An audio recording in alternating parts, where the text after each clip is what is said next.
I will be talking about Hamilton circuits. I hope you all enjoy it. This is my PowerPoint by me. Hopefully you can be following along with PowerPoint slides as I provided on my discussion board. All right, let's do this thing. All right, so I'm going to first talk about the terms to know. What a graph is. A graph is a group of vertices that are joined by edges. A vertex is singular for vertices.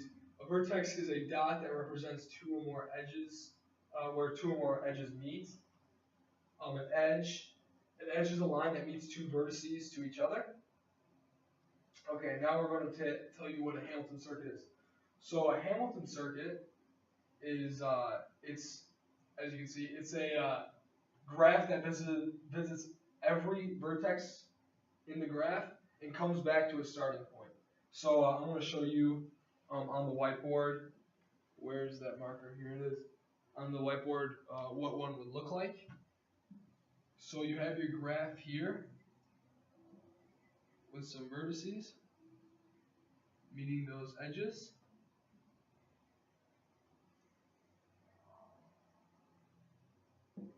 And then say your starting point is right here.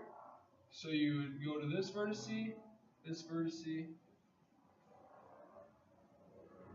and as you can see, I didn't go to a vertex twice, and I started, or I ended where I started. So that's what a Hamilton circuit is.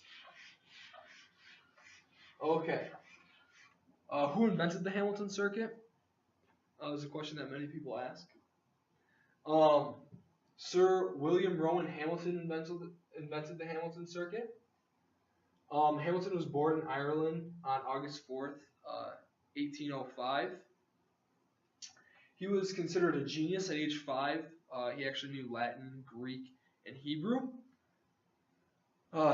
He was a professor at Trinity College, and he was also given the title Royal Astronomer of Ireland. Actually, he was an astronomer, not a mathematician, but he did a lot of work in the math field. And then, as you can see, he died in September 2nd, 1865 in Dublin, Ireland, where he was born. He was a really renowned guy, and he worked a lot with shapes, geometry. He suffered depression and alcoholism, and he died. So, of those reasons. All right, we're going to talk about the algorithms of the Hamilton circuit. So we're actually going to be focusing on two algorithms due to time purposes. We're going to talk about the nearest neighbor algorithm and the short edge algorithm. Okay, so the nearest neighbor algorithm. The nearest neighbor algorithm is when you start at the vertex, at your starting vertex, and you travel to the vertex closest to it, so the shortest edge, and then you go to all the vertices without going to the same one as a Hamilton circuit does. And then you repeat the steps until you create a circuit. So I'm going to actually show that to you on the board. So you start off with your graph again. And on the graph, the edges will be measured out. So let's say we have a 5 right here, 6, 7, 8, 9, 10, 11, 12. Okay, so since let's start right here. So since 5 is the shortest edge connected to that vertex, we're going to use 5. And then we're going to use 6 because that's the shortest edge that's connected to this vertex. And then we're going to use 10 because we have to visit all the vertices without going to another one. So we're going to go down to 10, 11, 12, and then back up, and then you create your circuit. The problem with the nearest neighbor is you can make many different circuits due to where you start with. And the problem with that is some are shorter than others. So yeah. All right, now we're going to talk about the short edge algorithm. The short edge algorithm is actually you can only have one graph. because you start with the shortest edge.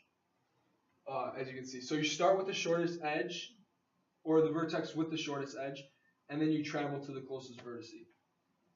So you repeat this without traveling to a vertex more than once. So I'm going to show you that to you right now.